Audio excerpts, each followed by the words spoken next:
Yan, good morning mga idol, good afternoon or magandang hapon sa inyong lahat. Ito mga idol, meron ako ditong mga nabiling old coins mga idol. Ayan, madami po ito mga idol.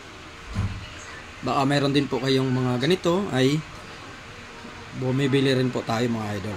Pag meron po kayo, send lang yung picture para tignan natin kung may halaga or wala. Ito ay 1769, ayan po. Ayan, 8 reals Spanish Philippine coins. Ang halaga nito mga idol ay nasa 10k pataas mga idol. 10k pataas ha, depende sa ganda ng coin. Ito 1742. Yan. 8 reals. Yan mga idol ha, 10,000 pataas ang isang piraso po. Pag meron po kayo niyan, PM lang po dahil bibilhin po natin yan. Ito naman ang 1 peso mga idol. Ito mga ganito common year 1907, 1908, 1909 ay nasa 500 isa pataas mga idol. Ayan. Ito ay 1908. Ayan mga idol. Marami po tayo dyan. Ito naman yung 1903 ay nasa 1k pataas ang bintahan or bilihan mga idol. Ito naman 1907 same lang yung common mga idol. Ito naman ay 1 yen Japan. Nasa 1k pataas ang isa.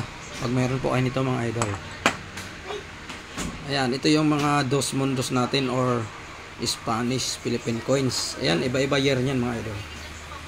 1767, 1769, 1742. Ayan, iba-iba po year niyan.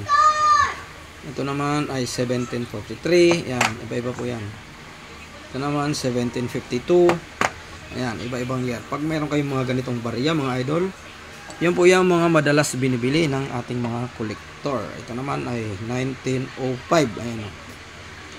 Nasa 3,000 isa pataas. Depende sa ganda ng items.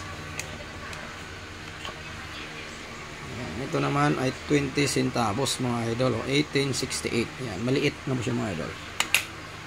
Ayan. Ganitong mga old coins po. Madalas sinahanap ng mga kolektor. Kaya ako rin po. Ito po yung madalas na binibili ko mga idol. Pag mayroon kayong mga ganito, wag po yung mga common tulad ng piso na 1974, 1972. Yan mga common lang po yan. Binibili po yan ng mga kolektor na 80 isang kilo, mga ganun po ang bilihan yan. Yung mga nyug. Yan. Pero ito mga mahal po ito mga idol. May halaga po no? Tamang presyo. Kaya pag mayroon kayo, wag nyo po kalimutan sa akin mag-PM or magbenta. Nasa inyo pa rin po yan kung ibebenta nyo sa presyo ko or hindi. Wala po tayong pilitan mga idol. Ayan, ganito mga coins po. Maraming salamat po.